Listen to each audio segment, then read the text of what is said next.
أعوذ بالله من الشيطان الرجيم بسم الله الرحمن الرحيم Assalamualaikum warahmatullahi wabarakatuh. Bismillahirrahmanirrahim. Alhamdulillahi rabbil alamin.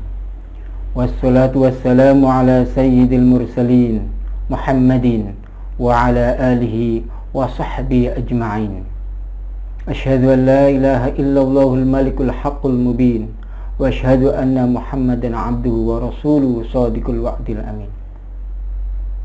يا أيها الذين آمنوا اتقوا الله حق تقاته ولا تموتن إلا وأنتم مسلمون.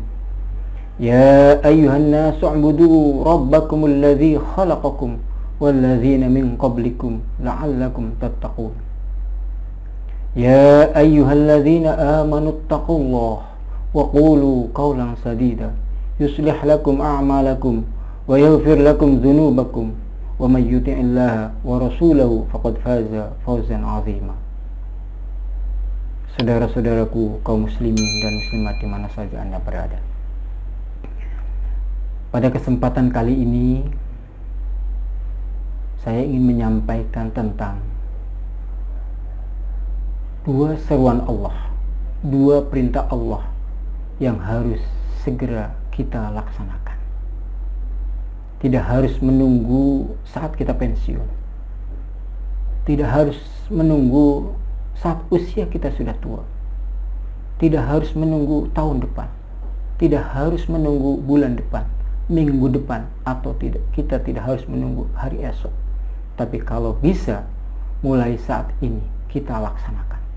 Apakah dua hal yang harus segera dilaksanakan itu? Mari kita lihat firman Allah dalam Al-Quran surat Ali Imran ayat 133. Bismillahirrahmanirrahim. Wasari'u ila maghfiratin min rabbikum wa jannatin 'arduha as-samawati wal ard u'iddat lil muttaqin. Bersegeralah kalian menuju ampunan Allah. Saudara-saudara sekalian, kita diperintahkan oleh Allah yang pertama untuk segera menuju ampunan Allah Subhanahu wa ta'ala. Kita diperintahkan untuk selalu banyak beristighfar, memohon ampun kepada Allah Subhanahu wa ta'ala atas dosa-dosa yang telah kita lakukan di masa lampau.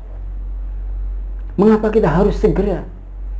Karena kalau kita tidak segera mohon ampun kepada Allah, dikhawatirkan waktu untuk beristighfar kita tidak ada.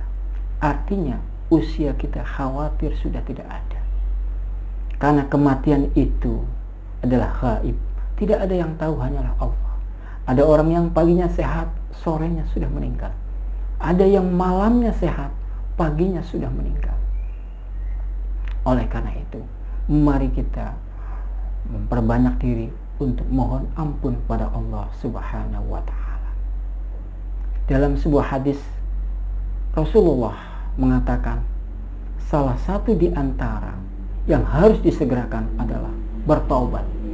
Oleh karena itu, bila dihubungkan antara taubat dengan istighfar ini, maka istighfar yang baik adalah disertai dengan taubat. Menurut Imam Nawawi dalam salah satu kitabnya, bahwa syarat taubat yang benar adalah satu, al-iqla'. Kita harus mencopot, harus meninggalkan perbuatan dosa yang kita lakukan.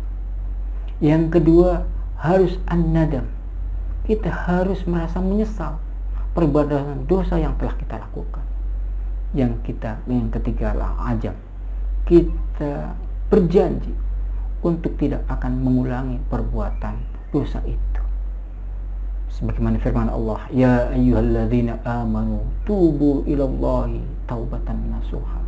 Wahai orang yang beriman, bertaubatlah kalian kepada Allah dengan sebenar-benar taubat, dengan taubat yang murni, dengan taubat yang ikhlas karena Allah Subhanahu wa ta'ala.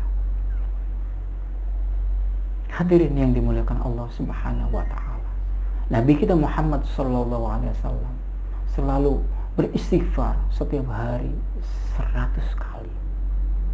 Kita umatnya kalau bisa lebih dari 100 kali untuk memohon ampunan dari Allah Subhanahu wa ta'ala. Karena kalau kita meninggal dalam membawa dosa, dosa itu bisa menjadi pemberat untuk amal kejelekan kita, dan amal soleh kita menjadi sedikit. Apa akibatnya jika amal soleh kita sedikit? Lebih ringan daripada amal jeleknya. Wa amma man khaffat mawazinu fa ummuhu hawiyah wa ma adraka ma hiya narun hamiyah. Jika kebaikan kita ringan, lebih ringan dari amal buruknya, maka tempatnya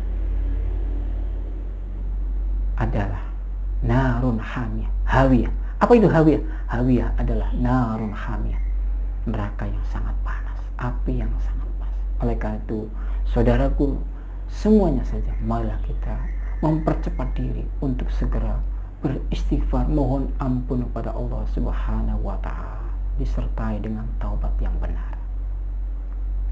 Hadirin kaum muslimin dan muslimat di mana saja Anda berada. Amalan yang kedua yang harus segera dilaksanakan dalam Quran surat Al-Imran ayat 133 itu, lanjutannya adalah wasari'u ila magfiratin mir rabbikum wa jannah. Kita diperintahkan oleh Allah untuk bersegera, satu, mohon ampunannya, yang kedua, melakukan amalan-amalan surga. Apakah amalan-amalan surga itu? Amalan surga adalah amalan-amalannya orang bertakwa. Mengapa? Karena al-jannatu u'iddat lil muttaqin. Surga itu memang disediakan untuk orang-orang yang bertakwa.